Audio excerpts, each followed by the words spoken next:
Hello and welcome. I'm Tafara Gadamu.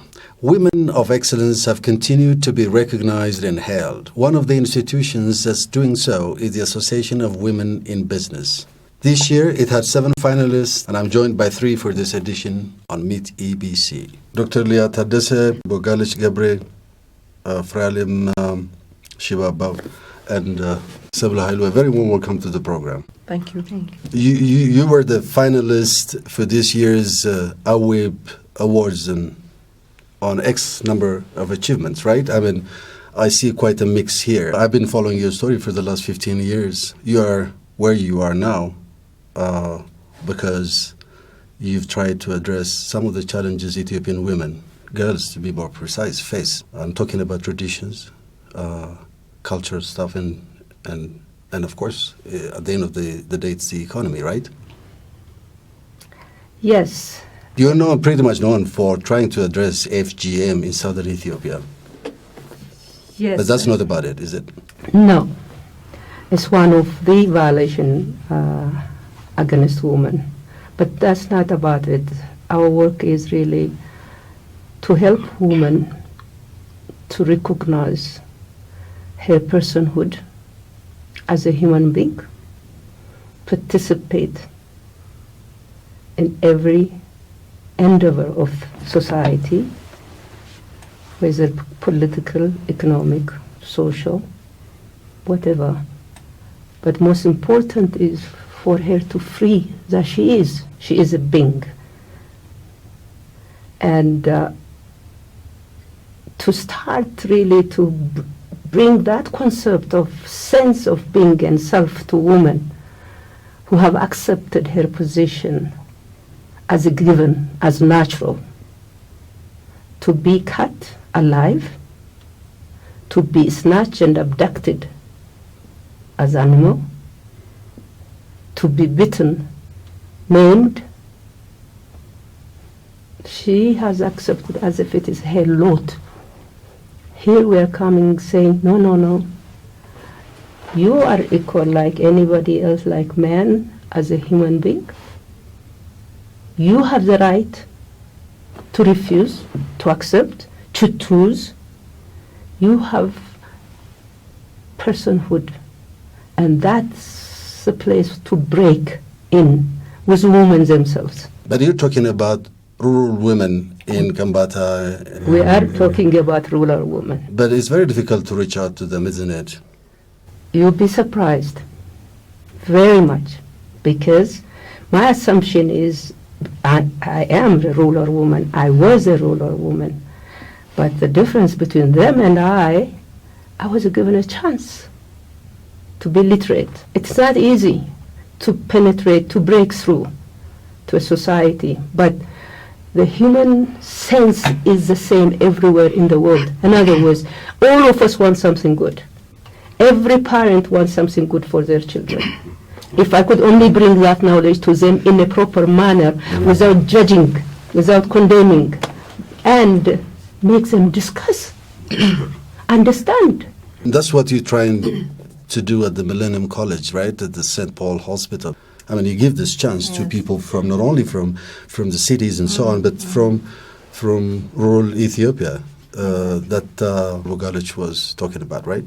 Exactly. That's one of our core values and missions in the college, where we see that these regions, especially in the emerging regions, where healthcare is really a big problem, and indigenous people from those regions are not yet empowered to have those opportunities to get to be the doctors and go back serve their community. So that was one of the missions of the college, that we give opportunity to those, because if opportunity is given, then they can make it, and they can serve their community much better than people who are coming from other communities who would be kind of very temporarily serving and going away.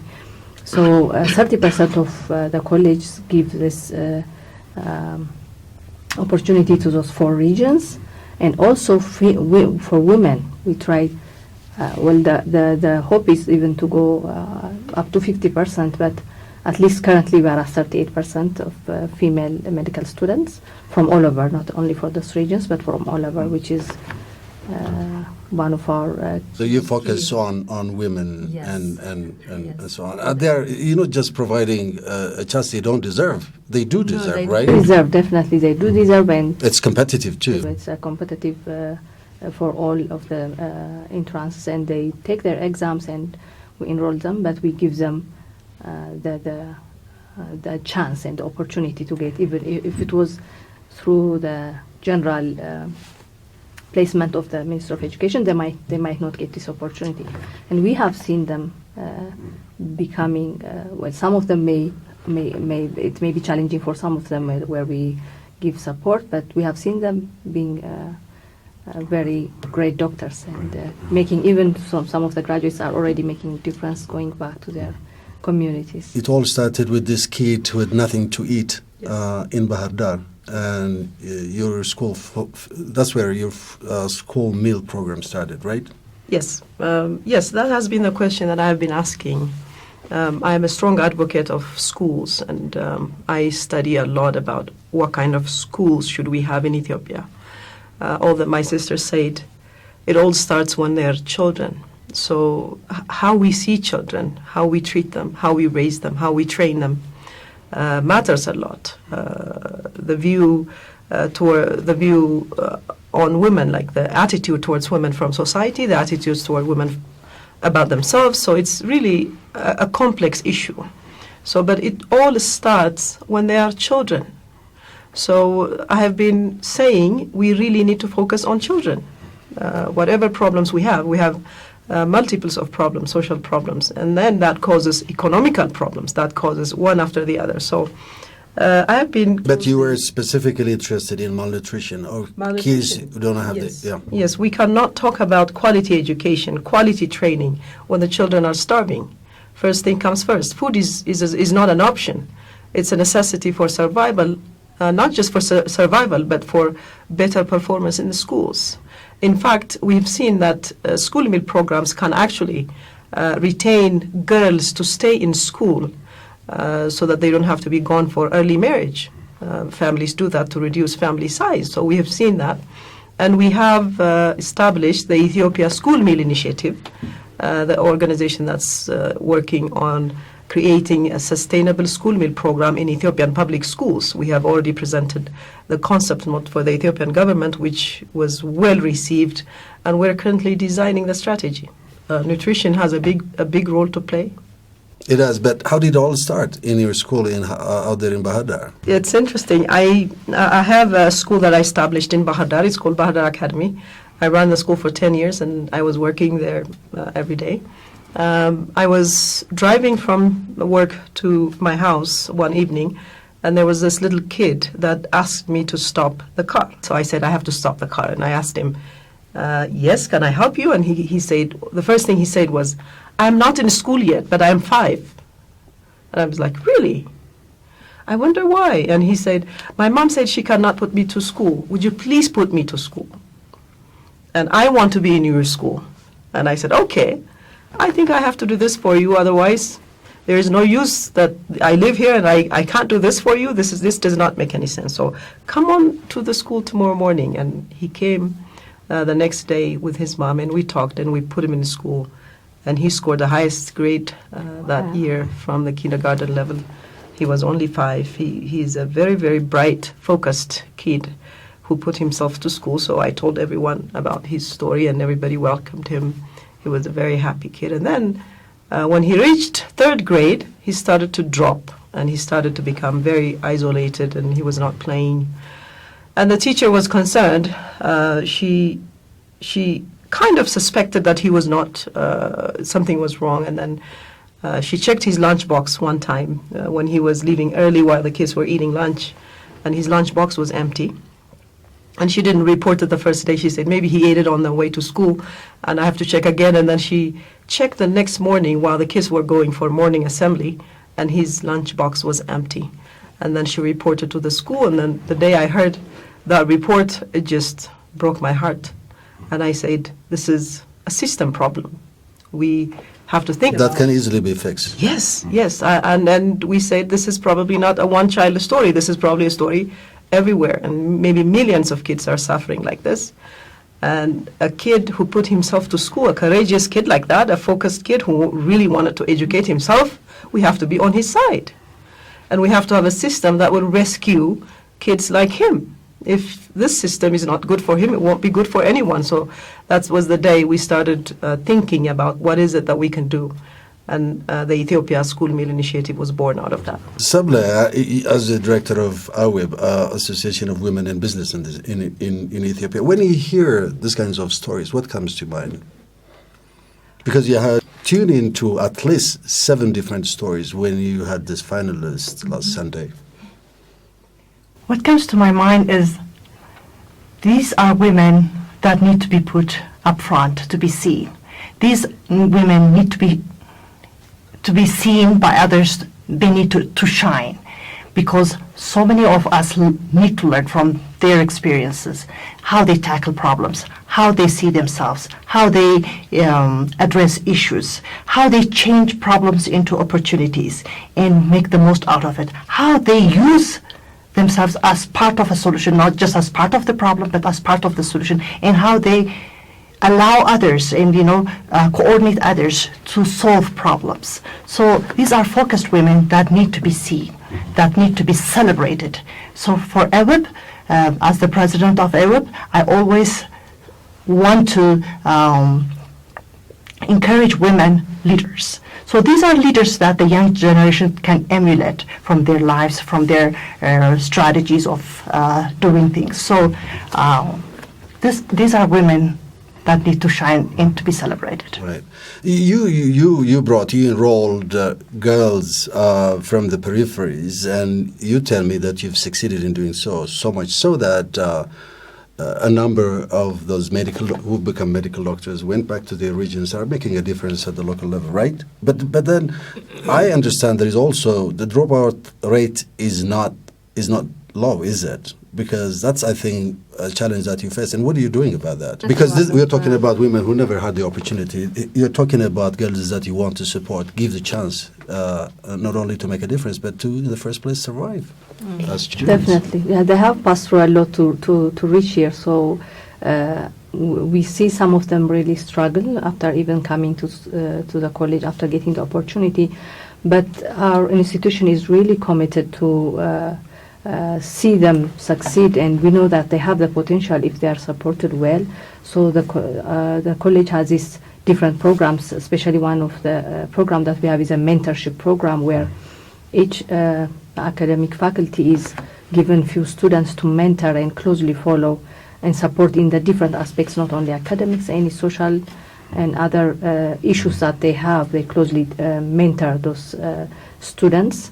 And we're also trying to have a separate academic support programs for all these students also. And we also integrate actually in our education in some leadership trainings, where we try to take out their potential and see themselves, and so that they can feel that they are able and know that they are able and can make a difference. So these are also integrated into the system, and even the culture, the medical school culture is also it's not like a hierarchical and system where the students are very far from the teachers, but we try to create this learning environment which is student-centered, where they feel that they are important and they are the center of the whole academia.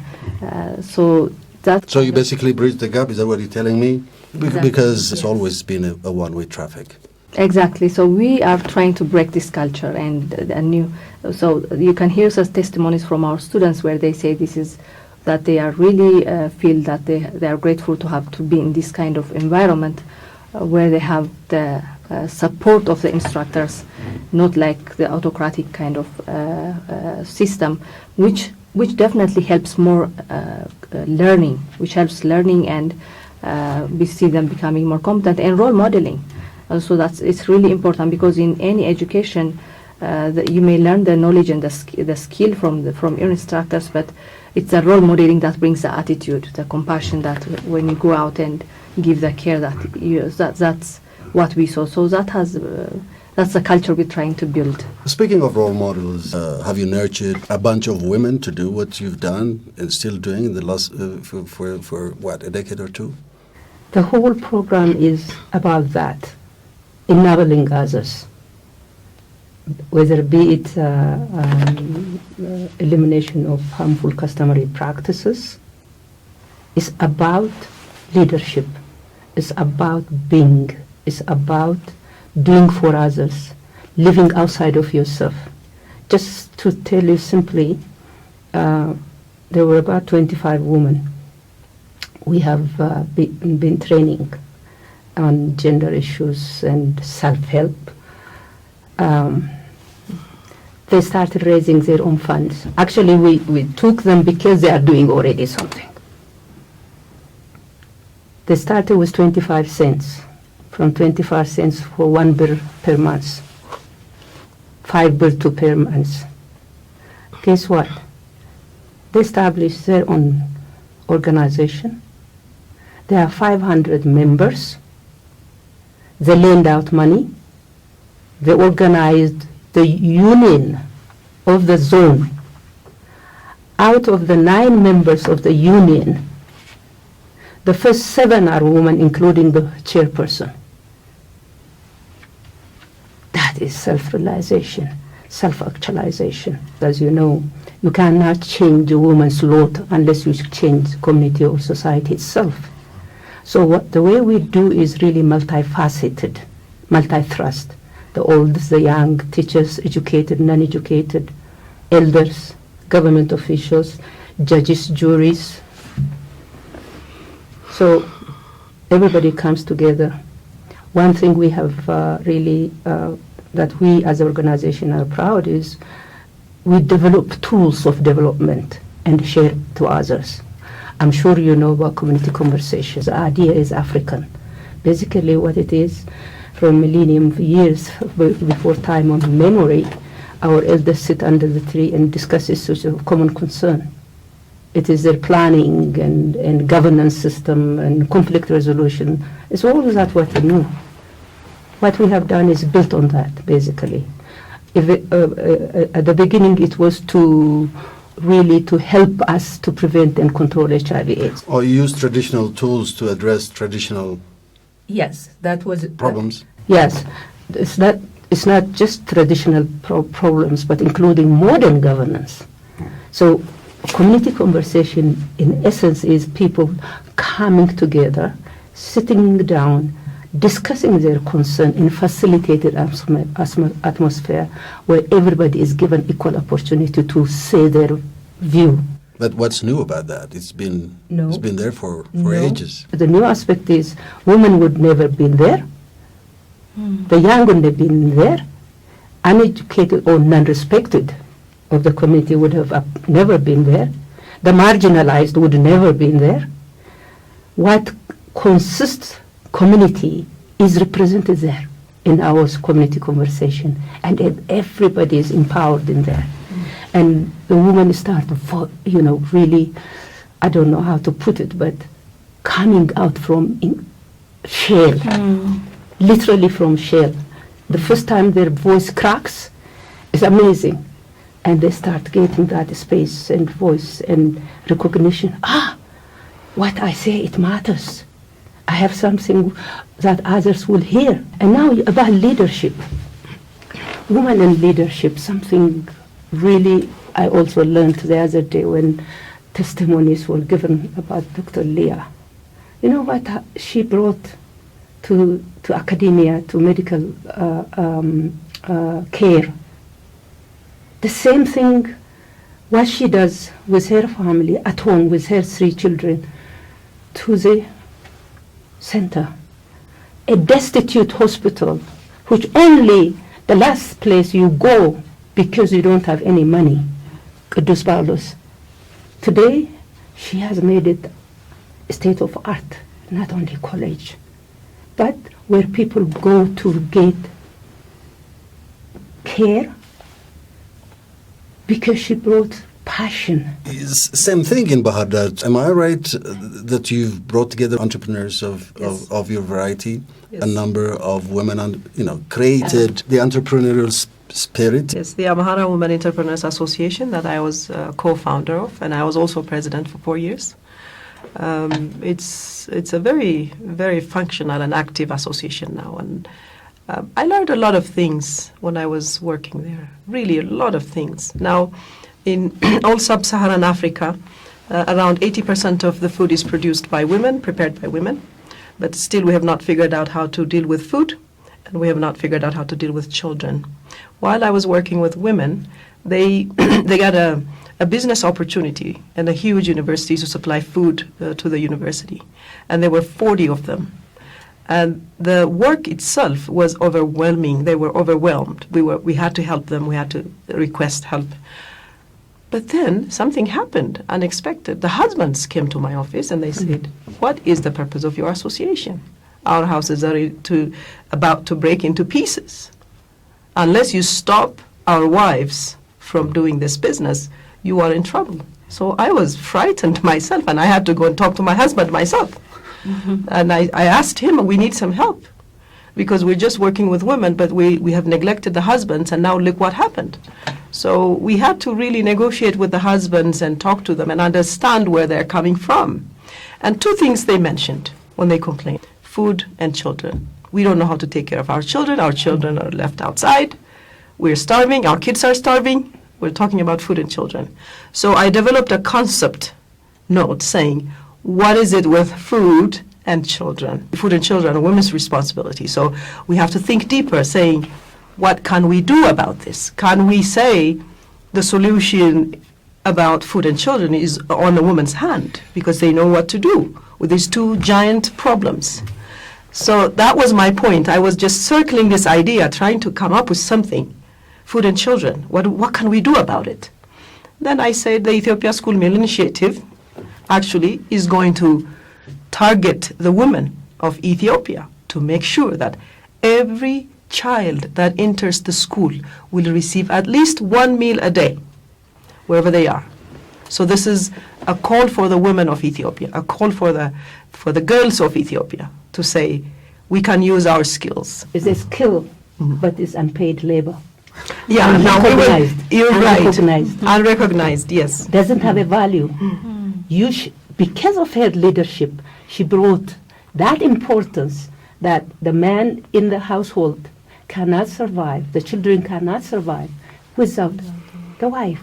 But what you should also add, she is not something abstract. She is as a human being as she is. She gets tired. She gets frustrated if you don't help her. For child and husband, the family to be fed, it takes all of us. Yes, she has a skill because it is, imposed on her. She's not selling that skill, but he is selling his skill outside.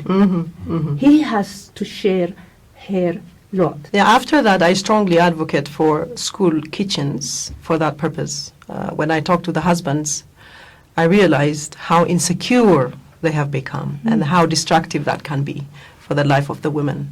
So we started an experimental school kitchen in Bahar Dar Academy and bringing boys into the kitchen, saying, how many times a week do you go to the kitchen? And we found out around 83% of the boys were not allowed in their own home kitchen in this modern day. This is really not about gender roles or who should do what. This is about living together, caring for one another, sharing responsibilities. It doesn't really matter who does what.